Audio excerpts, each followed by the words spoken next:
দূরের এক বনে টুনি ও মুন্নি নামের দুবোন বাস করত। দুবোনের মধ্যে টুনি ছিল অনেক গরিব আর মুন্নি ছিল অনেক ধনী। টুনি গরিব হলেও সে ছিল দয়ালু প্রকৃতির। অন্যদিকে মুন্নি ছিল অনেক অহংকারী পাখি। একদিন মুন্নির বাড়িতে এক বৃদ্ধ পাখি আসে সাহায্য চাইতে। কেউ বাড়িতে আছো? আমাকে একটু সাহায্য করো। আমি যে অনেক বড় বিপদে পড়ে এখানে এসেছি। এ কি, আপনি আমার বাড়িতে এসে এভাবে চিৎকার করছেন কেন? মারে, আমার স্ত্রী ভীষণ অসুস্থ। তুই যদি আমাকে কিছু টাকা দিয়ে সাহায্য করতি তাহলে যে আমার বড় উপকার হতো। না না, আমার কাছে কোনো টাকা নেই, আমি আপনাকে সাহায্য করতে পারবো না। মারে, তুই এসব কি বলছিস? তোর এত বড় একটা বাড়ি আর তুই কিনা বলছিস তোর কাছে টাকা নেই। মিথ্যে কথা কেন বলছিস? দয়া করে আমাকে একটু সাহায্য কর। আমি তো বললাম আপনাকে টাকা দিতে পারবো না, আপনি তবু আমাকে বিরক্ত করছেন কেন? চলে যান তো দেখি এখান থেকে, আমাকে আর বিরক্ত করবেন না। এ কথা বলে মুন্নি বৃদ্ধ পাখিটাকে সেখান থেকে তাড়িয়ে দেয়। আর বৃদ্ধ পাখিটা টুনির ঘরের সামনে যায় সাহায্য চাইতে। সাহায্য করো, কেউ আমাকে সাহায্য করো। কি হয়েছে মেসোমশাই, আপনি এভাবে চিৎকার করছেন কেন? মারে, আমাকে কিছু টাকা দিবি? আমার কিছু টাকার ভীষণ দরকার। দয়া করে আমাকে ফিরিয়ে দিস না মা। মেসোমশাই, আপনাকে দেখে মনে হচ্ছে আপনি অনেক অসহায় পাখি, তাই আপনাকে আমি খালি হাতে ফিরিয়ে দিব না। আপনি এখানে দাঁড়ান, আমি এক্ষুনি ঘর থেকে আসছি। টুনি ঘরে যায় আর ঘর থেকে কিছু টাকা এনে বৃদ্ধ পাখির হাতে দেয়। মেসোমশাই, এর চেয়ে বেশি টাকা আমি আপনাকে দিতে পারলাম না, আমার কাছে এই টাকাটুকুই ছিল, মুরগির ডিম বিক্রি করে রেখে দিয়েছিলাম। মারে, তোর কষ্টের টাকা তুই আমাকে দিয়ে দিলি। সৃষ্টিকর্তা তোর মঙ্গল করুক। এ কথা বলে বৃদ্ধ পাখি সেখান থেকে চলে যায়। আর এভাবেই বেশ কিছুদিন কেটে যায়। একদিন টুনি রান্না করছিল, তখন সেখানে মুন্নি আসে। কি রে দিদি, তুই কি রান্না করছিস? ডাল আর আলু ভর্তা রান্না করছি। আমি তো তোর মতো ধনী পাখি নই যে প্রতিদিন মাছ মাংস রান্না করব। এটা অবশ্য তুই ঠিকই বলেছিস, আমার মতো মাছ মাংস খাওয়ার ভাগ্য তোর নয়। তুই তো একটা গরিব পাখি, তুই আবার মাছ মাংস কিনবি কি করে? এই তো আমি এক্ষুনি বাজার যাচ্ছি মাছ কিনতে, বড় দেখে একটা ইলিশ মাছ কিনে নিয়ে আসবো আর মজা করে খাবো। এরপর মুন্নি সেখান থেকে চলে যায় আর বাজারে গিয়ে একটা বড় দেখে ইলিশ মাছ কিনে নিয়ে আসে আর ইলিশ মাছ কেটে ভাজি করতে থাকে। ঠিক তখনই সেখানে ক্ষুধার্ত এক বৃদ্ধা পাখি আসে। আহা, কি সুন্দর ইলিশ মাছের গন্ধ বেরিয়েছে, মনে হচ্ছে এই বাড়িতে কেউ ইলিশ মাছ ভাজি করছে। সে কতদিন থেকে ইলিশ মাছ খায় না, ইলিশ মাছের গন্ধ শুকে তো জিভে আমার জল চলে এলো। এ কি, আপনি আমার বাড়ির সামনে দাঁড়িয়ে কি এত বিড়বিড় করছেন? মারে, তোর বাড়িতে বুঝি ইলিশ মাছ রান্না হয়েছে, আমাকে একটু খেতে দিবি? হ্যাঁ, ইলিশ মাছ রান্না হয়েছে আমার বাড়িতে, কিন্তু ইলিশ মাছ আমি আপনার জন্য রান্না করিনি যে আপনাকে খেতে দিব। যত সব ভিখারি, কোথা থেকে যে আসি বুঝতেই পারি না। আপনি জানতো এখান থেকে, আমার অনেক কাজ আছে। মুন্নির মুখে এমন কথা শুনে বৃদ্ধা পাখি অনেক কষ্ট পায় আর সেখান থেকে চলে যায়। আর দূর থেকে টুনি এসব দেখে বৃদ্ধা পাখিটার কাছে আসে। মাসিমা, আপনি আমার ঘরে আসুন, আমি আপনাকে খাবার খেতে দিচ্ছি। তবে আমি আপনাকে মাছ মাংস দিয়ে খাওয়াতে পারবো না, ডাল আর আলু ভর্তা দিয়ে রান্না করেছি, ওগুলো দিয়ে আপনাকে খেতে হবে। খেতে পারবেন তো? হ্যাঁ রে মা, আমি খেতে পারবো, আমার মাছ মাংস কিছুই লাগবে না। তুই যে আমাকে নিচে থেকে খেতে ডেকেছিস, এতেই তো আমি অনেক খুশি হয়েছি। ঠিক আছে মাসিমা।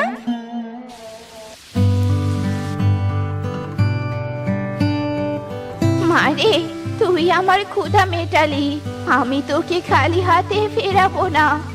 যাওয়ার আগে আমি তোকে দিয়ে যেতে চাই। আপনি আবার আমাকে কি দিতে চান মাসিমা? এই নে 3 ডিম। এই 3 ডিম তোর সব অভাব দূর করে দিবে, তোর আর কোনো অভাব থাকবে না। কিন্তু এই 3 ডিম আপনি আমাকে দিচ্ছেন কেন মাসিমা? এই ডিমগুলো আপনি আপনার কাছে রেখে দিন।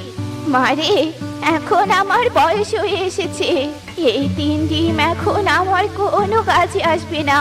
তুই এই 3 ডিম দিয়ে গরিব ও অসহায় পাখিদেরকে সাহায্য করিস, এতেই আমি খুশি হব।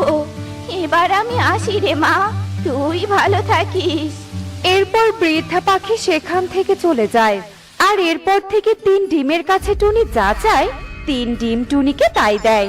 আর এভাবেই টুনি কিছুদিনের মধ্যে ধনী পাখি হয়ে যায় আর বনের অসহায় পাখিদের সাহায্য করে। তা দেখে মুন্নির মনে হিংসা হতে থাকে আর মুন্নি টুনির কাছে আসে। কিরে দিদি, তোর হঠাৎ ধনী পাখি হওয়ার রহস্য কি? তুই আবার কোনো গুপ্তধন পাসনি তো? বল তো আমাকে। এরপর টুনি বৃদ্ধা পাখির দেয়া 3 ডিমের কথা মুন্নিকে খুলে বলে। আর সব শুনে মুন্নি মনে মনে বলতে থাকে, কি ওই বৃদ্ধা বুড়ি দিদিকে 3 ডিম দিয়েছে, যার কারণে দিদি এত ধনী পাখি হয়েছে? ওই বৃদ্ধা তো আমার কাছেও এসেছিল খাবার চাইতে, আমি তাকে ফিরিয়ে দিয়েছি। ইস, কি ভুলটাই না করেছি। সেদিন যদি ওই বুড়িকে দুমুঠো খাবার খেতে দিতাম, তবে ওই 3 ডিম আমার হতো। কিরে মুন্নি, কি এত ভাবছিস? না রে দিদি, কিছু না। আমার একটা জরুরি কাজ মনে পড়ে গেছে, আমাকে এক্ষুনি যেতে হবে। আমি কিছুতেই দিদিকে ধনী পাখি হয়ে থাকতে দিব না। আজ রাতে আমি দিদির ঘর থেকে 3 ডিম চুরি করে নিয়ে আসব, আর এ বনের মধ্যে সবচেয়ে ধনী পাখি আমি হব। এভাবেই রাত হয়ে আসে। আর গভীর রাত হতেই মুন্নি টুনির ঘরে আসে 3 ডিম চুরি করতে। মুন্নি যেই না 3 ডিম চুরি করবে, ঠিক তখনই 3 ডিম 3টা সাপে রূপান্তরিত হয়। আর সাপ দেখে মুন্নি চিৎকার করতে থাকে। সাপ, সাপ! দিদি, আমাকে বাঁচা, বাঁচা! মুন্নি, তুই এত রাতে আমার ঘরে কেন? তবে কি তুই কোনো উদ্দেশ্য নিয়ে আমার ঘরে এসেছিস? আসলে দিদি, আমি 3 ডিম চুরি করতে এসেছিলাম, কিন্তু 3 ডিম সাপ হয়ে গেছে আর আমাকে কামড় দিতে চাইছে। তুই আমাকে বাঁচা দিদি, আমাকে বাঁচা। না, আজ আমার হাত থেকে তোকে কেউ বাঁচাতে পারবে না। তুই একটা লোভী পাখি, তাই তোর কর্মের ফল তোকে ভোগ করতেই হবে। না না, এমনটা করো না, তোমরা আমাকে ক্ষমা করে দাও। আমি আর এমন ভুল কখনো করব না। আমরা তোকে কিছুতেই ক্ষমা করব না। তোমরা মুন্নিকে ক্ষমা করে দাও, মুন্নি ওর ভুল বুঝতে পেরেছে। আচ্ছা ঠিক আছে, ক্ষমা করে দিলাম, তবে ও যেন এমন কাজ আর কখনো না করে। এ কথা বলে 3 সাপ আবার 3 ডিমে রূপান্তর হয়। আর এরপর থেকে মুন্নি সৎ ও ভালো পাখি হয়ে যায় আর 2 বোন মিলে সুখে দিন কাটাতে থাকে। দেখলে তো বন্ধুরা, লোভ আর হিংসা থাকা একদম ঠিক নয়। লোভ আর হিংসা আমাদের ধ্বংস করে ফেলে। তাই আমরা কখনোই লোভ আর হিংসা করব না। এমনই সব মজার মজার শিক্ষণীয় টুনি পাখির গল্প পেতে আমাদের সাথেই থেকো। আর গল্পগুলো কেমন হচ্ছে তা কমেন্টে জানাতে ভুলো না কিন্তু। Bye bye. আজকে বাড়ি ফিরতে ফিরতে বড্ড দেরি হয়ে গেল। নিশ্চয়ই আমার জন্য টুনি চিন্তা করছে। টোনা দ্রুত গতিতে বাড়ি ফিরছিল। হঠাৎ সে একটা আর্তনাদ শুনতে পায়। সে এদিক সেদিক তাকিয়ে খুঁজতে থাকে যে এভাবে আর্তনাদ কে করছে। কেউ আছো? আমাকে একটু সাহায্য করো, কেউ আছো? আরে হাতি, তুমি এখানে এভাবে বসে কাঁদছো কেন? কি হয়েছে তোমার? আমার পেটে খুব ব্যথা পেয়েছি, খুব ব্যথা করছে। পেটে আঘাত পাওয়ার কারণে আমি এখান থেকে উঠতে পারছি না, আর খাবারও খেতে পারিনি। এভাবে কেঁদো না হাতি, আমি তোমাকে সাহায্য করব। এরপর টোনা জঙ্গল থেকে কিছু জড়িবুটি এনে হাতির পিঠে লাগিয়ে দেয়। তারপর সে হাতিকে বলে, হাতি, কিছুক্ষণ পরেই তোমার ব্যথা একেবারে ভালো হয়ে যাবে। এখন তুমি আমার সাথে চলো। তোমার এখন খাবার খাওয়া প্রয়োজন। তবে তুমি তোমার বস্তাগুলো সহ আমার পিঠে বসো, আমি তোমাকে তোমার বাড়িতে নিয়ে যাচ্ছি। তার দরকার হবে না হাতি, আর তোমার পিঠে ব্যথা, তার উপর তুমি ক্ষুধার্ত। আমি বস্তা নিয়ে উড়ে যেতে পারবো, তুমি বরং আমার পিছু পিছু এসো, কেমন? এরপর টোনা বস্তা নিয়ে উঠতে শুরু করে আর হাতি তার পিছু পিছু যেতে থাকে। টুনি, টুনি, বাইরে এসে দেখে যাও, বাড়িতে অতিথি এসেছে। কে এসেছে? এ কি? এটা তো একটা বিশাল হাতি। তুমি এই হাতির দেখা কোথায় পেলে গো? একে তো আগে কখনো দেখিনি। এরপর টোনা টুনিকে সমস্ত ঘটনা খুলে বলে। সব শুনে টুনি বলে, তবে তো তুমি হাতিকে এনে ভালোই করেছো। হাতি, আমাদের ঘর তো ছোট, তুমি তো এ ঘরে যেতে পারবে না, তাই আমি তোমার খাবার বাইরে এনে দিচ্ছি।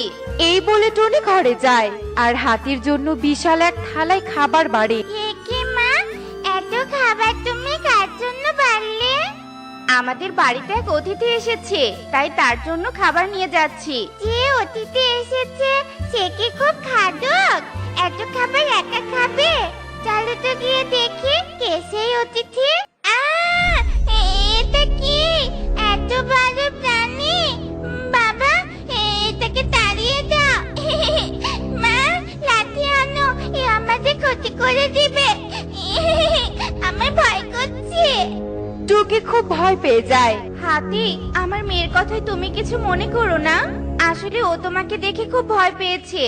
টুকি, এদিকে এসো আর হাতিকে সরি বলো। আমি কিছুতেই ওখানে যাব না, আগে তুমি ওই হাতিকে তাড়িয়ে দাও। হাতি, তুমি খাবার খাও, আমি একটু আমার মেয়েকে নিয়ে ঘরে যাচ্ছি। এরপর টুনি টুকিকে নিয়ে ঘরে যায়। টুকি ভয়ে তখনও কাঁদছিল। ছি টুকি, এভাবে কাঁদতে হয় না। তুমি সামান্য ওই হাতিকে দেখে ভয় পাচ্ছ? তবে তো তোমার কাকের ছানার কাছ থেকে শিক্ষা নেওয়া উচিত। তোমার থেকে তো কাকের ছানা কুক্কু বেশি সাহসী। কাকের ছানা কুক্কু? কে আবার এই কুক্কু? চলো তোমাকে গল্পের মাধ্যমে কাকের ছানার সেই সাহসিকতার কথা জানানো যাক।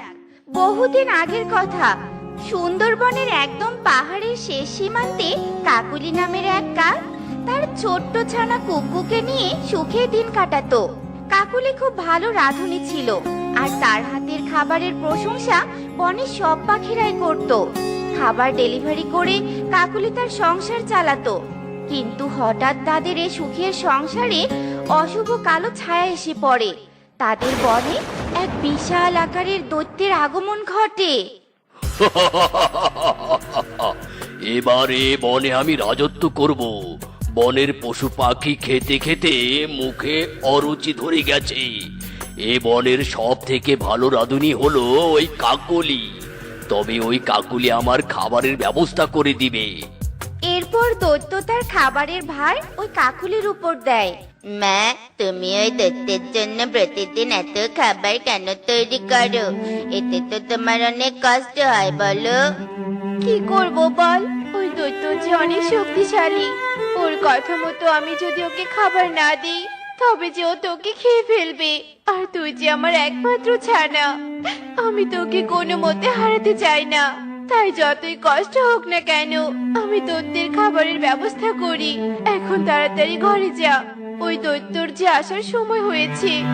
যা বাবা, তুই ঘরে যা। তারপর কাকুলির কথায় কুকু ঘরে চলে যায়, আর তখনই সেখানে দৈত্য চলে আসে। কিরে কাকলি, আমার খাবার কোথায়? খুব খিদে পেয়েছে, আমাকে তাড়াতাড়ি খাবার দে। সামনে তাকিয়ে দেখুন, আপনার খাবার রাখা আছে, সবগুলো খাবার খেয়ে নিন।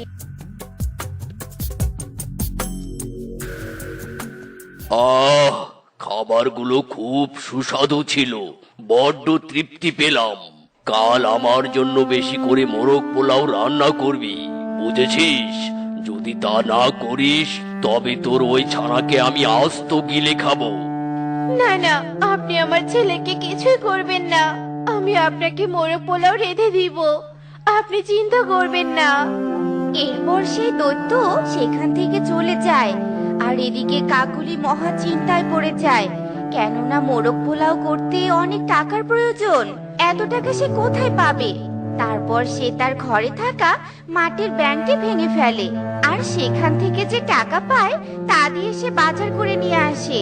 আর পরের দিন হতে কাকুলি দত্তের জন্য মোরগ পোলাও রান্না করে। কোকো, তুই ঘরে থাক, একটু পরে দত্ত খাবার খেতে আসবে। আমি একটু কাজে যাচ্ছি, তুই কিন্তু একদম ঘর থেকে বের হবি না। আচ্ছা ঠিক আছে মা। এরপর কাকুলি তার কাজে চলে যায় আর কুক্কু ঘরের দরজা বন্ধ করে বসে থাকে। খুব খিদে পেয়েছে, মা তো আজ মোরগ পোলাও রান্না করেছে। আমাকে একটু দিয়ে সব দত্তের জন্য বাইরে রেখে দিয়েছে। যাই, বাইরে গিয়ে একটু মোরগ পোলাও খেয়ে আসি। এ কথা বলে কুক্কু ঘর থেকে বাইরে বের হয় আর দত্তের রাখা খাবার খেতে শুরু করে। এ রে, দত্তের প্রায় সব খাবারই তো আমি খেয়ে ফেললাম, এবার কি করব? খুব খিদে পেয়েছে। কাকুলি, কাকুলি, কোথায় তুই? আমার খাবার কোথায়? এ রে, দত্ত তো এসে গেছে, এবার কি করি? ওই তো একটা লাঠি পড়ে আছে, আমি ওই লাঠিটা হাতে নেই। যদি দত্ত কিছু বলতে আসে তবে এই লাঠি দিয়ে দত্তকে আমি মারবো। এ কি, এত কম খাবার কেন? তবে কি ওই কাকুলি আমার সাথে বিশ্বাসঘাতকতা করছে? তবে রে, দেখাচ্ছি মজা। একদম আমার কাছে আসবি না, আমার কাছে এলে আমি এই লাঠি দিয়ে তোকে খুব মারবো কিন্তু। তুই আমাকে মারবি? তার আগেই আমি তোকে আস্ত গিলে খাবো। এরপর দৈত্য কুকুকে গিলে ফেলে আর কুকু দৈত্যের পেটের ভিতরে গিয়ে কাঁদতে শুরু করে। আমি বাঁচতে চাই, আমাকে ছেড়ে দাও প্লিজ। না, আমি ভয় পাবো না, আমাকে হাল ছাড়লেও চলবে না, আমাকে যে করেই হোক এখান থেকে বের হতেই হবে। মা তো আমাকে সব সময় বলতো যে কুকু, বিপদের সময় বিচলিত না হয়ে মাথা ঠান্ডা রেখে বুদ্ধি দিয়ে কাজ করতে হয়। হ্যাঁ, পেয়েছি বুদ্ধি। দাঁড়া রে দত্ত, তোকে এবার আমি দেখাচ্ছি মজা।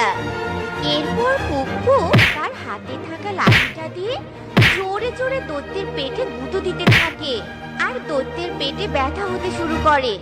দত্ত কিছুতেই বুঝতে পারছিল না যে সে কি করবে।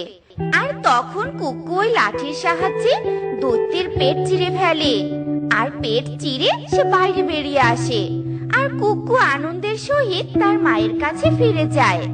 টুকি, কুকু যদি দত্তের পেট চিরে সাহসের সাথে বাইরে বেরিয়ে আসতে পারে, তাহলে তুমি সামান্য একটা হাতিকে দেখে এভাবে ভয় পাচ্ছ? তাছাড়া হাতি তো তোমার কোনো ক্ষতিও করেনি, তাহলে কেন ভয় পাচ্ছ? হ্যাঁ, আমি আমার ভুল বুঝতে পেরেছি মা, আমি আর হাতিকে দেখে ভয় পাবো না। চলো মা, বাইরে চলো। এরপর টুকি আনন্দের সাথে বাহিরে বেরিয়ে আসে আর হাতির সাথে সে বন্ধুত্ব করে নেয়। দেখলে তো বন্ধুরা, বিপদের সময় বিচলিত না হয়ে আমাদের সব সময় ঠান্ডা মাথায় সাহসিকতার সাথে কাজ করতে হয়, তবেই বিপদের মোকাবেলা করা যায়। আর ভয় পেয়ে কখনোই নিজেকে গুটিয়ে নেওয়া উচিত নয়। তো বন্ধুরা, এমনই সব মজার মজার শিক্ষণীয় টুনি পাখির গল্প দেখতে আমাদের সাথেই থেকো। আর গল্পগুলো কেমন হচ্ছে তা কমেন্টে জানাতে ভুলো না কিন্তু। Bye bye.